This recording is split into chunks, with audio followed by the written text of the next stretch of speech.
Hello, everybody. My name is Guillermo Valle, and I am one of your officers for this year's ACM. Welcome to our first workshop of the semester. This workshop is going to be on Python and Numpy. As a side note, if you attended the live section, you'll notice that this is not the same recording as a live session. The thing with the live session was that I lost that recording, so now here I am redoing it. And so hopefully, if you didn't attend the live session, this will be all new information for you. If you did attend the live session, this is pretty much going to be the same thing. It's just going to be a lot more compressed. I'm not going to have the do-it-yourself sections on this recording. Those are available on the original PowerPoint. But here I'm just going to cover the basic topics that we covered in the live session. All right, so let's get started. Here's our workshop on Python and Numpy. So here's a brief overview of what we're going to cover in this workshop. First, we're going to cover what is Python. We're going to go over some key philosophical ideas behind Python and why you would want to use Python. Then we're going to take a look at syntax, data types, and operators. So this is just basic stuff. So this is just to get you familiar with how Python looks like, and hopefully we can get into more complicated stuff. So then we're going to go into data structures, control flow, and functions. These are the more interesting subjects that we're going to cover in this workshop. We're going to take a look at some built-in data structures. We're going to take a look at how conditional statements and loops work in Python. We're going to take a look at how functions are orchestrated in Python. Following that, we're also going to take a look at some advanced topics. These are going to be some higher level concepts that come included in Python, which are pretty important to know, but it's also okay if you don't fully understand them right now, as they are, like I said, pretty complicated concepts. And then following that, we're going to take a look at Numpy, which is basically the core math library for Python. If you're going to do any sort of data analysis with Python, you're going to be using Numpy. And so there's a reason why I picked Numpy to go along with this Python workshop, and I'll go more into that as we get to that slide. So let's get started. Let's get to a place to write some Python. So this website I have open right here on the right of my screen is called Rappleit. So you can just go to Rappleit, and then it'll give you the option to open up a code editor with the language of your choice. So I've picked Python for my editor, right? It's a great little website, and it might become pretty handy for you in your future classes where you have to experiment with different languages. And so this is where we're going to be doing most of our Python writing. If you have Python already installed in your computer, that's great, use that. But this is just to set an even playing field for everybody. So let's get into it. So what is Python? Python is an interpreted high-level programming language. What does high-level mean? So high-level means that it takes care of a lot of things for you. You can focus on just problem solving. Python takes care of memory management for you, garbage collection, you name it. It takes care of typing for you. By type, I mean picking what types are your variables are going to be. It does a lot of things in the back end, and it's a pretty awesome language for that. That also means that it can be pretty slow sometimes. So when you compare Python versus a language like C, Python will take a lot longer to do certain operations. That's because Python has to do a lot more on the back end. It's also worth noting that Python actually is written in C. So the entirety of Python is implemented in C, and so that's also something worth noting. But even though it's implemented in C, it doesn't mean that it's as fast as C. So what does interpreted mean? So if you're in your CS135, CS202 class, right now, what you're used to creating a piece of code, right? A .c or a .cpp file, and then you're used to going through a compiler, so either GCC or G++, and then you get an executable out of it. That's called a compiled program. Interpreted basically means that the program is running in real time on your computer. So it's grabbing a chunk of the program. What an interpreter does is that it grabs a chunk of the program a step at a time, and then it executes it on the fly as it goes. So this is also one of the reasons why Python might be a little bit slower. And it's also both a feature and something that people don't like about Python, because sometimes you can get a Python program that works perfectly fine for the most part up until you get to a certain function that has a syntax error, and then you have to restart the whole thing over again. So that's kind of Python in a nutshell. Python comes with a bunch of features that are really handy, and it's one of the reasons why it's such a popular language as well. It features dynamic typing and garbage collection. You don't have to declare your types in Python. You don't have to use the int or char or double or float keywords in Python. Python figures that out all for you on the go. That's a feature. That's also something that people don't like too. Then you have garbage collection. Python automatically declares memory for you. It gets rid of memory for you. You don't need to really touch anything. There's no new keyword. There's no delete keyword. It does all of that for you. Python also includes a comprehensive standard library. In fact, it's probably not likely that any engineer knows the entirety of what Python includes. It's up to you as an engineer to find out what function you need and then for you to look out for it in the Python documentation. We're going to go over a couple of the standard library functions, but to cover the entirety of the standard library, we will need a semester-long course. I'm not too familiar with the rest of the library myself either. So it's important to know what you're looking for in Python so you can look through the library and find what you need. So that covers a couple of features of Python. So I want to finish this slide by talking about some of the philosophical ideas behind Python. So the very first thing that you're going to notice is that Python focuses on readability. Whitespace is important. Semicolons don't exist in Python. Curly braces don't exist in Python. They do, but they don't exist for what we use them for in C and C++. Python is a language where whitespace is super important, and the reason for that is because it's a language that you should be able to look at a piece of code and you should be able to know instantly what's going on. A lot of the times you're going to get Python code that almost looks like pseudo-English sentences, which it's pretty cool when that happens, but it's something that Python really, really tries to emphasize. So in here I picked this quote that I liked from something called the Zen of Python. I'll actually show you guys what the Zen of Python is. The quote says, "Simple is better than complex." And so I really like this quote because it helps you understand what you want to do when you're writing a Python program.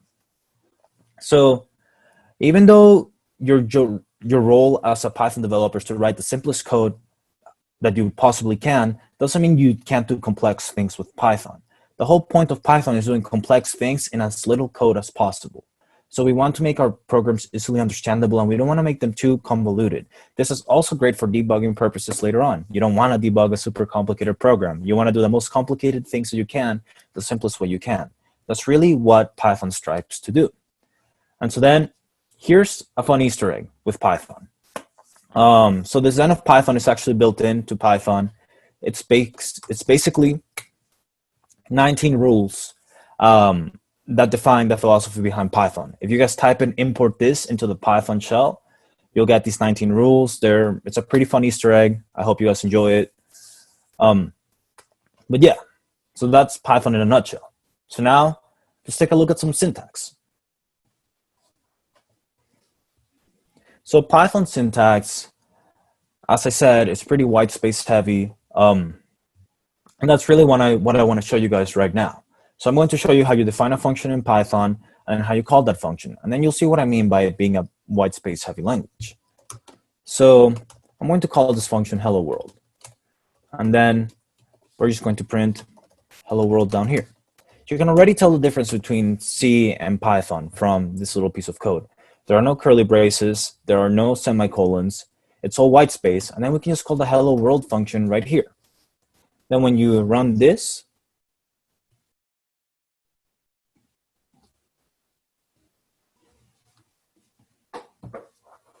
it prints out hello world.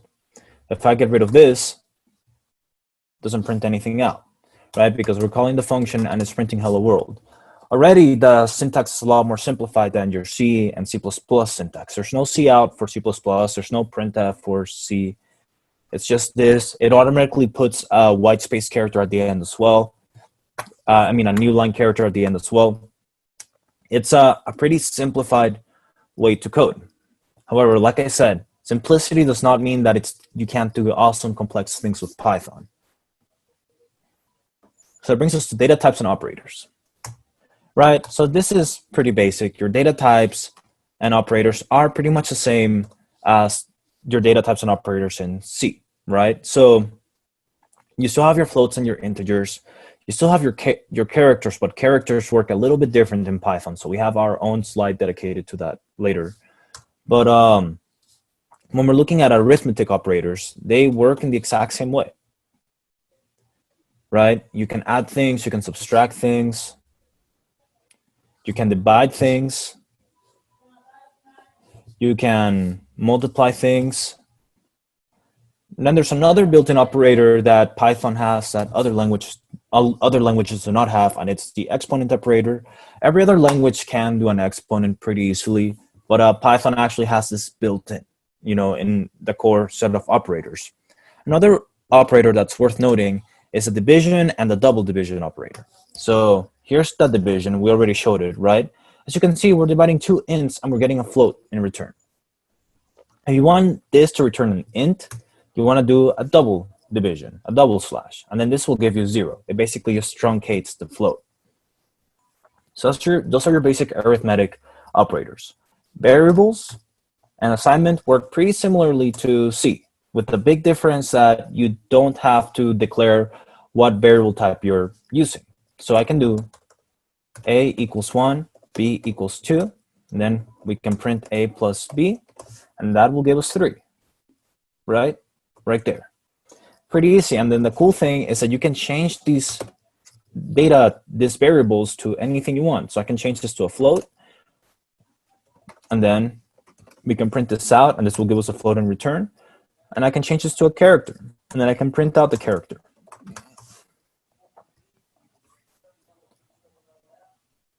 Oh, my bad. You can print out the character right here.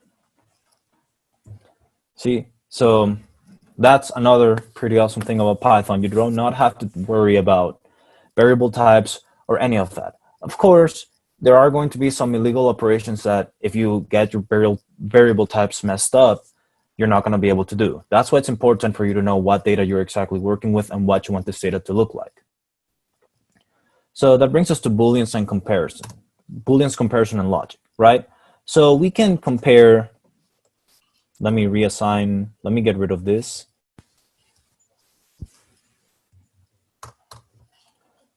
So we can get true or false statements in Python as well, right?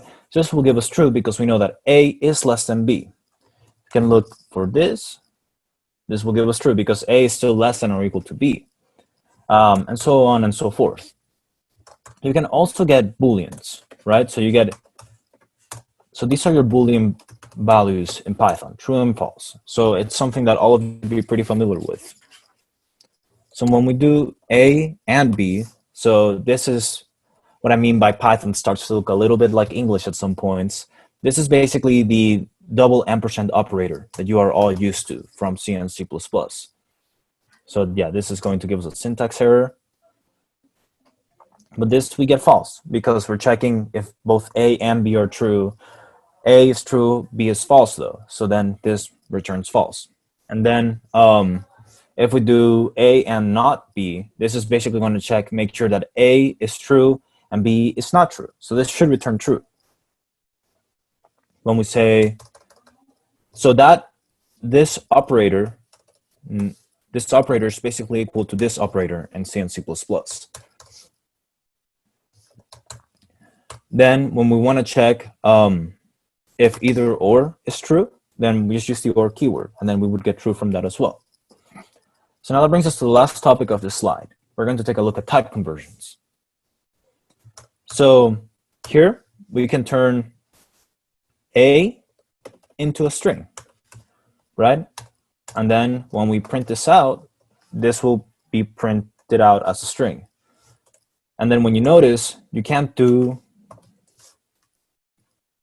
that. You can't concatenate an int to a string because now this treats it as a string instead of an integer.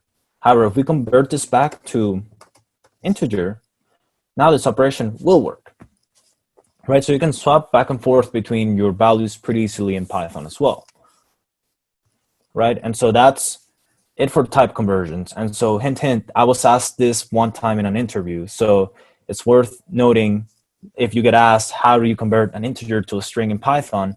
Now you know. All right. So now that brings us to Python strings, the pictures from Mr. Robot. I don't know if any of you guys watched that. But strings are an interesting case in Python because they are basically their own data type.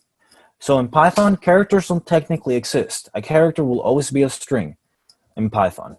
And so if you work in C and C++, you're used to a string being an array of characters terminated by a null character, right? So, and that's kind of how strings also work in Python. But like I said, they all have their own methods. They all have their own, they're treated as their own data type. So let's take a look at how strings work in Python, right? So you can print out A, and we just get a hello back, right? So there are a few different string methods that are pretty handy for us, right? So we can find out what the length of a string is. This will give us 5 because hello has 5 letters. We can count the occurrences of a letter in a string. So we want to check how many times L is in a string. We should get 2, right? Let's say we want to add something else to the string, right? So let's say want to say hello somebody's name. So, and let's say you don't know who this person's name is up until the program runs, right? So we can use the format method. Format, then let's say my name is Guillermo, right? So when we do that, we can use the format to insert variables into a string. There's also another way to do this, which is pretty handy too. So let's say you have this variable right here, right? And you know you're gonna want to include it in this sentence. There's this pretty handy functionality in Python called an F string, which does the exact same thing as a format string. It's just a different way of formatting the dot format. So you can do this, and then we can just print A. And that'll work as well, right? So 2 ways to do that same thing. Good to keep both in mind because some places that you work at might prefer the format method, others might prefer the F string, right? And so this next function is called the split function, and basically what this does is that this splits your string into basically an array, into a list. Arrays in Python are called lists. We're gonna cover that more in the built-in data structures, right? So let's say we're gonna have my full name right here. Now let's say we wanna split name equals name.split. So what this will do, this will automatically split my name by white space. And when we print this out, you'll see we get a list or an array in return, right? And the array has 3 elements, my first name and my 2 last names. So then another awesome Python function, which I just wanted to include here because, I mean, it's come in handy for me in my own experience with Python. They are the isLower and isUpper functions. And basically, they just return true or false depending on whether a string that you give it is completely lowercase or completely uppercase. So when we do isLower, let me get rid of the split because that's going to give us a syntax error. Once this runs.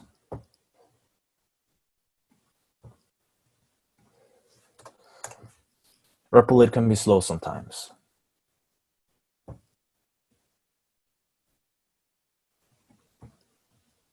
There we go. We're gonna get a false because my name has both lower and uppercase in it. When we do isUpper, that will also give us a false. However, if we were to do this, and we change this to isLower, this will give us a true. So pretty handy function to have in mind. And then also another cool thing that you can do with strings is you can find out what specific index a letter is at or a word is at. So let's say we want to find, this is the find keyword, right? Say we want to know where in the string the letter G is. We're going to get 0 because this would be at the 0 index of the string. Let's say we want to know what index does the word del start. We're going to get 10 because this would be the 10th index. So another pretty cool thing to keep in mind with strings. And so that actually is about it for our string section. Strings are going to come back in our data structures. So like the next slide. But these are some important string methods to keep in mind, and they will help you out a lot when it comes to manipulating the string data type in Python. So let's take a look at data structures. And this is the part I'm probably most excited to teach you guys. So a big reason for that is because, again, this is one of those questions I was asked in one of the work interviews that I've had. You know, I was asked about data structures and what are the difference between some of the data structures in Python. So today we're going to cover 4 data structures. We're going to cover lists, tuples, dictionaries, and sets. And so we're going to discuss these data structures in the terms of whether they're mutable or immutable and ordered or unordered, right? So what does mutable mean? Mutable means that you can change the data structure after you've created it, right? So you're going to see that there are some data structures that you can't change after you create it. and that Python would actually throw a syntax error at you if you try to change it after. And then, so data structures that are mutable are data structures you can change. Immutable means you can't. And ordered versus unordered. So an ordered data structure, basically, you can think about it as in indexing matters, right? So the order in which you insert things matter, and there are data structures where the order that you insert things doesn't matter. So we're also going to take a look at an example of that as well, right? So let's take a look at our first data structure, lists. And this would be the data structure that most of you are probably already familiar with. If you, like I said, work in C and C++, lists are actually implemented as arrays in C. And so lists are a mutable ordered structure. So mutable means that you can't change it. Ordered means that the way that the manner in which you insert elements into this data structure matters, right? And so this data structure actually has a few different methods that would be worth covering. And I'm actually going to use this name string right here to help us out with this data structure, right? So we can check print. We can check that if del is in the name, right? So this is just basically checking if there's an element that has the data value del in this list, right? And so let me remind you how this list looks like. This is how the list looks like, and we're looking for this. And so, you know, this is essentially iterating just through the array and trying to find it, right? But instead of us having to implement that like we would in C or C++, we can just call the in keyword. We can also check if maybe ABC is not in name, right? This would also return true because there's no string ABC here in name. We can check for the length of the list, very much how we can do with strings. So this would actually give us 3, right? Because there are 3 elements in this list. We can also append more to the list, right? So we can do name.append. And then when we print name now, we have an extra element in the list. This is one of the things that's nice about Python lists. So Python lists, I just said that they're implemented as arrays in C, right? And that is true, but there's a specific version of arrays called array lists, and that's pretty much what a list is. So you will learn more about array lists in your data structures and algorithms classes, but basically an array list is an array that doubles in size each time you run out of space for adding elements. It's something that comes in the C++ standard library as well. They're called vectors in the C++ standard library. If you're using Java, array lists is what they're called as well. And so lists in Python have all these features, but they're just called lists. And they're the basic data structure that you're using for arrays in Python. So we have that. And so then this last method that I want to show is a pretty important method. Well, I have another one after this that I'm going to show. But the join method is pretty important because it's a good way to build strings with lists without having to have a really slow program. So let me show you what the .join method does, right? So we're going to have a null string right here. This is a string with nothing in it. We're going to want to join this list, right? Then when you see here, we get a string in return. So the reason why I want to show you this method is because let's say that you are in an interview and you have to construct some sort of string for your problem. If you're concatenating the string over and over again to each other, that's going to end up being a very slow program. So you can just use the .join method and create a list based on the new string you want to create. You just join them at the end, and then you get a new string. And it's a lot faster than just concatenating a string over and over again, because that ends up being a very expensive operation for your computer. Another thing that I want to show you guys is the max and min methods, right? And I figured most of you have seen some version of this. So I'm just going to show you with numbers, right? We can do print a dot. We can print the max of a, and we can also print the min of a. So you can see it returns the max value, and then it also returns the minimum value. Another very handy function to have. All right, so that's it for lists. Now we're going to take a look at tuples. So a tuple, as you can see here, we define the list by using the square brackets, right? A tuple is defined by parentheses. So we're going to create a tuple right here. 1, 2, then we can print this tuple out, right? But then when we try to change something in the tuple, we can't do it. You'll see right here. Tuple object does not support item assignment. So once you have a tuple, you can't change it. And there are a couple of reasons why we would want to do this. For example, tuples, as you will see in a little bit, can serve as dictionary keys. And since you don't really want to change dictionary keys, that's why tuples are good to use as a dictionary key. We're going to cover what a dictionary is in the next slide. And there are a couple of other use cases of why you would rather use a tuple over a list that you can change at any time. So a tuple is an immutable ordered structure. So you can pick out certain elements from a tuple, right? It's loading again. Failed to connect. So now we can use this, right? So we can print out a specific element in a tuple, but we can't change that specific element. So there's an immutable ordered structure. So that brings us to the two most interesting structures we're going to cover today. So first, it's sets, right? So a set is a mutable, unordered structure, right? So order doesn't matter in a set. And so now you might be asking, what use could we have for a set if it's not ordered? You'll see why. So what makes a set special is that only one element of each kind can exist. So let's say you put in two lists and both of them have ones, you're only going to get one in that set. So this is actually way easier to show you how it's done than to explain it. So we're going to have a list one where we're going to have A, B, C. We're going to have list two where we're going to have C, D, E, right? So now we're going to join these in a set, and we're going to print this set out, right? So as you can see here, there's only one C. They got rid of the other C. So you have A, B, C, D, E. And as you can also see, it doesn't really care about order. It just put them all together. And so this is a pretty important thing to note, because when you're using a set, you really want to use a set for things like finding unique characters in two lists, or finding duplicates, or finding the intersection or union of a set. And so we're going to cover those methods as well. I want to show you a couple more methods with a set though. So we're going to call this S1, and this is just going to be set L1 plus L2. And you can add things to the set, right? So you can do S1.add, let's add F. And then we can print S1.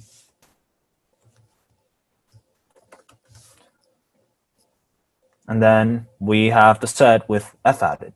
You can also pop an element from the set. So this will just pop a random element. Python doesn't really care which element you pop, but you can pop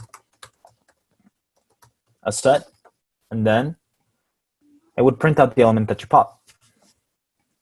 So a couple other things you can do with sets is you can do set unions and intersections, right? So a union will just tell you all of the elements that are in both sets. The intersection will tell you which elements are in both of the sets at once.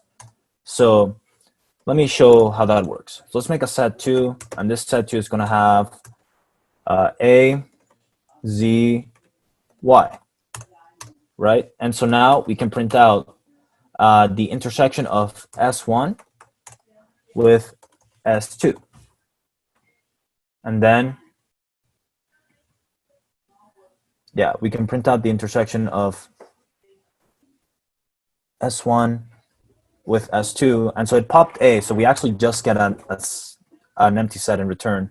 So now this will give us A, right? I was a little confused by that output too. But because we popped A from the set, it gave us an empty set because there was no intersection. That's actually a pretty good example to show. Then when we get the union of the set, this will just combine the two sets, get rid of any duplicates. This is what we get. So you can see the only duplicate between the two sets was the A. So they get rid of the second A, and then we keep the rest. Right, so that's it for set methods. It's a kind of a complicated data structure to understand, but once you get it, you're good. So then this last data structure that I want to show you guys is the dictionary. So the dictionary is arguably the most important data structure ever, actually. You'll hear this a lot about hash tables in general. So a dictionary is a hash table. If you've never seen what a hash table is, you can think of a hash table as an array that instead of using a number to index, it uses a specific key. And then let's say that the key, as I show here in my picture, can be a string, right? We're going to put this string through a hash function, which will convert the string to a specific spot in memory. and then it'll save whatever value you want to put with that key into that spot in memory. It's a pretty complicated concept as well. However, it's important to know because the dictionaries actually end up being a really useful data structure, and you're gonna come across them in your tech interviews as well. So let me show you how you initialize a dictionary. So a dictionary, you can use the curly brace brackets, right? And so the general structure of a dictionary is like this. Let's say A, we're gonna save 1 in A, then we're gonna save 2 in B, right? And so when we print this out, you're gonna get, this is kind of how the dictionary looks like. So this helps you visualize it a little bit. So let's say we wanna get the value that's stored in string A. We're gonna do dot get A. And then this will print out a 1, right? So you can see like this is a very powerful thing to use. It lets you use anything as a way to save a value. So this will become very, very handy in your interviews and just in your future in general. And so this is really a data structure you want to get a lot of practice with. I can't emphasize enough how important it is to know the ins and outs of this data structure. I know right now it might not seem like it has too many use cases, but it's probably one of the data structures that I've ended up using the most. So there are a couple other methods that we want to cover with a dictionary, right? So we can take a look at what keys are in a dictionary. So we can print this out, right? And so this tells us what the keys are. You can also print out the values. So what values it's saving in the dictionary. So like I said, super handy data structure. My best recommendation to get more familiar with this data structure is just practice. Just go on LeetCode and do more problems with as many data structures as you can. And just with Python in general, if you would like to really brush up on your Python skills. So that brings us to our next slide. We just finished covering data structures, and so now we're going to take a look at control flow. So this first part of control flow will be pretty simple. I'm sure all of you are used to if-else statements, right? So we're going to assign A equals 3, B equals 4, and then if A is less than B, we're going to print yes. Else print no, right? So pretty simple to understand. The one thing that is worth noting about Python is if you want to do an else if statement, they use slightly different terminology. So let's say if A is not less than B, let's check now if A is equal to B, then we can check for any other scenario, we can do that. So we can make A equal to 4, and then you can see this will print out, and then we can make A equal to 5, and this last scenario will print out. So that's it for conditional statements, pretty simple concept. So now we're going to take a look at for loops. And for loops are actually pretty interesting because Python does for loops kind of different than C and C++. So the general syntax for a for loop, I'm going to actually create a list for this because it'll make it a lot easier to understand. We're also going to go over an easier way to make lists. So x in L1, print x, right? So you can think of a for loop in Python as you're iterating through a data structure, right? So later on in the advanced topics section, we're going to talk about something called iterators. That's kind of a high-level concept to look through, but basically think of a list as an iterator. It's something you can iterate through. And then when you call a for loop on this list, you can basically iterate through each separate element in the list. And as you can see here, x represents a single element, right? So for each element, it prints them out individually. So that's kind of how iterating through data structures works like. And you can also do this with dictionaries as well in Python. And so now the other way you can do for loops in Python is you can take a look at range, right? So this is more familiar to you guys. This is basically kind of the same way that for loops work in C and C++. And so when we iterate through range, we're just iterating through a bunch of values, which same thing like in C and C++.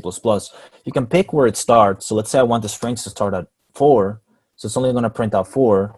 And you can let's say I want this range to start at 3, and you can pick how many steps you want it to skip. So you can skip 2 steps, and then it's going to get to 5, and then it's not going to print out 5 because that's out of range. So those are the 2 ways you can do for loops in Python. While loops are pretty simple. So we can just set a counter equals to 0, and then while counter is less than 5, we just want to print out the counter, and then we want to increment the counter. There's no plus plus symbol in Python, so you want to do this. Right? So pretty simple. And so now we get to zip and enumerate, which are 2 functions that go hand in hand with for loops. So let's take a look at those. So let's say we're going to have list 1 right here, right? Now list 2 is going to be equal to B, C, D, E. So then we're going to do for X, Y in zip, L1, L2. We're going to print X and Y. So what this is basically doing is that this is grabbing 2 iterators and kind of combining them together. And so now instead of iterating through only 1 value, we can iterate through 2 values. This is something that will become pretty useful for you. It's one of those trickier concepts to get your head around, but basically think of this as it's kind of lining up the 2 lists, and then for each variable that you have here, you can pull a variable outside of each list. Then there's also enumerate. And so enumerate is another pretty handy function, and basically what enumerate lets you do, it lets you keep track of which index you're on for the list. So I'm going to call this index in L1 and enumerate L1, print out the index and the X, right? So see here, 0 index, X would be A, 1 index, X would be B, and so on and so forth. 2 really handy functions that come with for loops that will definitely come across your careers later on. So now this brings us to the last control flow concept, which is going to be list comprehensions. And list comprehensions are basically a more elegant way to build lists. If you have a list that's going to fit a pattern, you should probably just use a list comprehension to build it. This is kind of how the syntax looks like for list comprehension. So X for X in, so I want to generate the numbers 0 through 10, right? Then when we print this list out, we're going to get those numbers, right?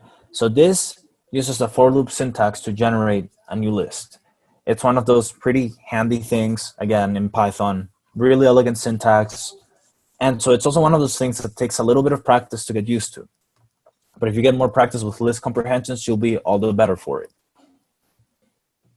All right, so that's it for control flow. So now we get to look at functions, right? So we already took a look at a function earlier. So let's redo this function again, right? Print hello. Let's actually parameterize the function. Then I'm going to use an f string for this function.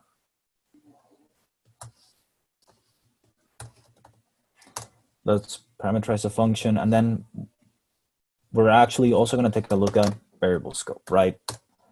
So let's just call this function hello world with my name. Once it loads, there we go. So hello Guillermo, I forgot the white space, but as you can see, you can call parameters in a function. We've already looked at the syntax for functions. The one thing I wanted to point out about functions this time around, though, is there are a couple of important things to keep track of. So let's say you create a function, and this function is going to be used by multiple people. You're going to want to annotate your function. And so you could just create comments like this. This is how comments work in Python. This is a hello world function, right? You can do this instead, which this is the more popular way to do it. So this is called a doc string, right? So it's marked by three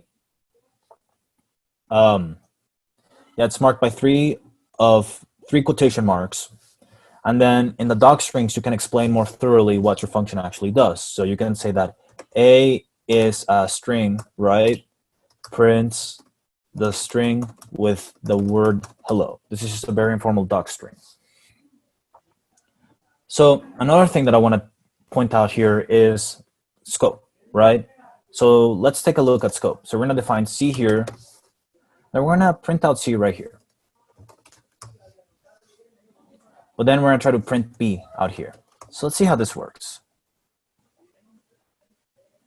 So we're able to print out C here because C, as you can see here, is a global variable. So this is within the scope of the function. However, we try to print out B here. Even though B was declared here, it's declared inside of the function. So therefore, B falls outside of the scope of that original function.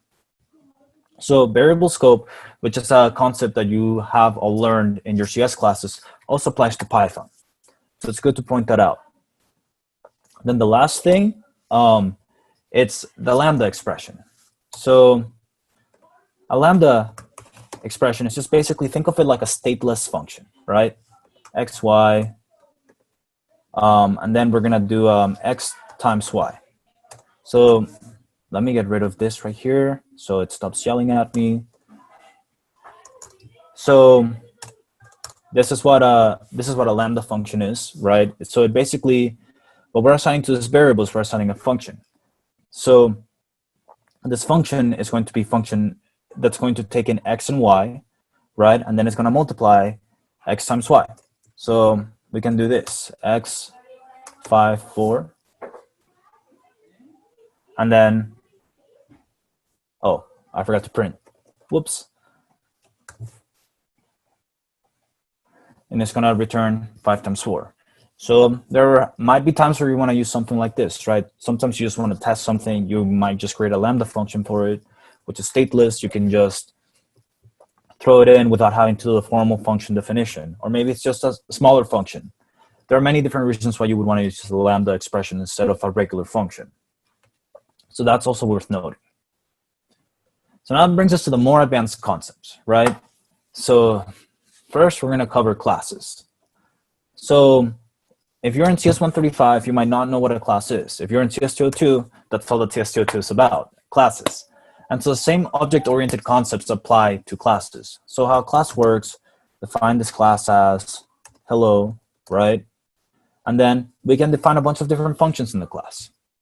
So we can define an action function, right? And this is going to print hello world. And then we can also define different variables that might belong to this class. We want to use this with the built-in init function, right? So the init function will always call self first. Oh, this is also worth pointing out. You want to have the self parameter in.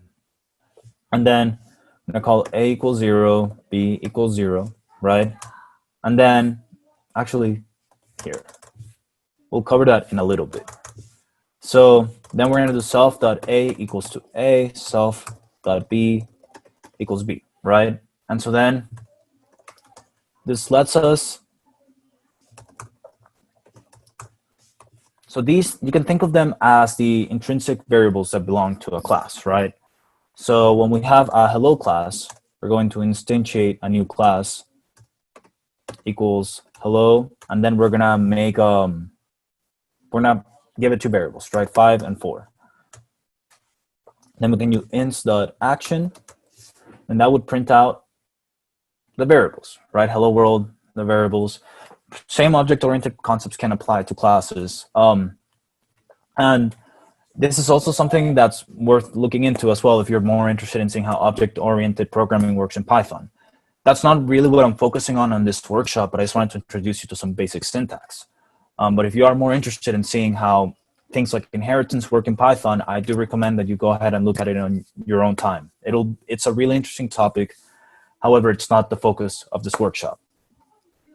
So now this brings us to iterators and generators, right? So iterators and generators are probably the most complicated thing that we're going to cover today. So if you can get these down, then you're good. So iterators and generators go hand in hand. So an iterator is an object that represents a stream of data. So basically, you can think of an iterator as a list, because a list is a type of iterator. So it's how lists have different elements, right? And then when we use a for loop on this list, we can go ahead and go through each separate element one at a time. That's pretty much what an iterator is, right? And so let's say you want to make your own iterator that you have your own requirements that don't fit inside what a list offers, right? So you're going to create a generator. And so a generator is used to create iterators, and they're simply just a function, but instead of returning a value, they're going to use the yield keyword. So I'm going to show you the most basic example of a generator right now. So I'm going to create a function called for loop, right? This is going to be our generator. So then we're going to create a for loop here. For x in range 10, we're going to yield x, right? So let me show you how this works. So now we're going to create a function right here for a in for loop. We're going to print a.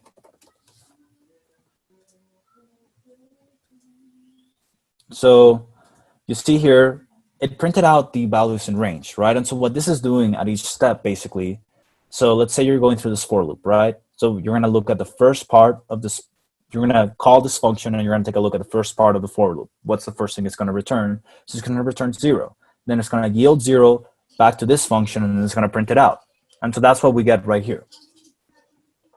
And so that's basically what a generator is. Again, this is a very basic example of what a generator can do, but there's way more that it can. All right, so that brings us to our very last topic of today, and that's going to be decorators. So a decorator is basically a function that takes another function in as an input.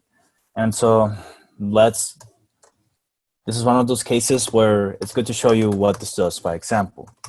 So we're gonna have the inside function right here.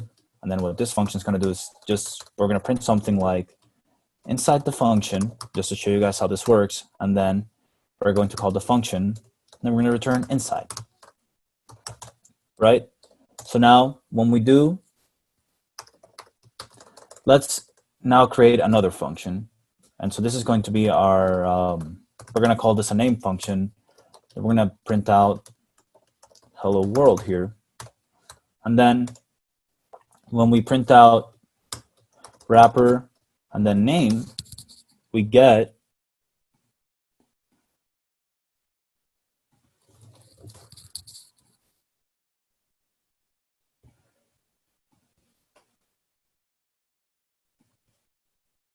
all right. So how we're going to call the decorator now is this is how it's going to get called. Name equals the wrapper name, and then when we call the name function, as you can see, wrapper works, and so we print inside the function first, then we print out the name function. And so that's kind of how decorators work. And so a neater way to do this, instead of doing this right here, we can just use the at signifier, and then once we do that, when we print it out, we get the same thing. The at signifier is just a lot more elegant, and it just looks better syntactically as well. So this is what I would recommend whenever you use decorators. Again, another pretty complex concept, but pretty important for Python as well. So now that brings us to the end of our Python section of the workshop. So now we're going to take a look at Numpy. And so this is going to be a brief introduction to Numpy, because as you see right here, Numpy can include a lot. So Numpy is basically the core library for scientific computing. So, and at the core of this library, it's something called Numpy Arrays. So Numpy Arrays are basically the same thing as Python lists. There are some differences, but they are arrays. And so Numpy Arrays are high performance and have much more functionality. So whenever you use a Numpy Array, you can use the vast library of Numpy functions available to you, because Numpy has a bunch of different modules dedicated to things like linear algebra and other such things like that. And so this is why Numpy is important to know. With Numpy, if you're going to get into data science, if you're going to take the machine learning class that we offer here on campus, Numpy is going to be your bread and butter. You're going to need to know Numpy, you're going to need to be familiar with how to use Numpy. So to use Numpy, we want to import it, right? So we're going to import Numpy SMP. So this is basically us calling the library, and then so we don't have to write out Numpy every time, we're going to just give it a little nickname, NP, and this is kind of the standard nickname. So a Numpy array, to create a Numpy array, this is pretty much how it looks like, right? And when we print A,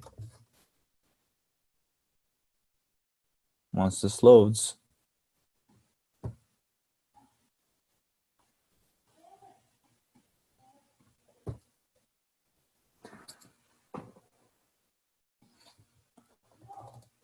Sorry, this is how the Numpy array is going to work. And so as you can see, a Numpy array looks pretty similar to a list. That's pretty much what it is. It's just an array, but it's an array that you can call a bunch of different methods on. Another way to create Numpy array is using the arranged method, right? And so let's say we want to create, so this is basically creating an array based on a range of numbers. So when we do 5, it's going to create an array that's 0 through 4. We can also reshape an array to have different dimensions. We can get the shape of an array, we can get the type of an array. So there are multiple different ways that numbers are interpreted in Python, right? So you might want to use an integer or a float, etc. You can get the size of an array, you can slice an array, and you can do a bunch more. And so with NumPy, it's one of those things that you really should just go out and get a project done with NumPy. It will be a great introduction, and like I said, it's pretty much the industry standard for how to do data analysis and machine learning with Python. NumPy has tons of tools available, and honestly, NumPy could be its own workshop where we build something, and it might be. But for now, as long as you know what NumPy arrays are and you know where to start looking, that's a good enough introduction to NumPy. So that's it for the first workshop. If you have any questions about any topics that I covered, you can feel free to ask me. I'm on the Discord channel. My name is Memo on the Discord channel. Thank you guys so much for watching the workshop. Thank you for attending the live one if you did. And I hope to see you guys at our other workshops. We have a couple more coming up this semester that I'm pretty excited for you guys to check out. Right? So thank you. And I hope that all of you have a good rest of your day.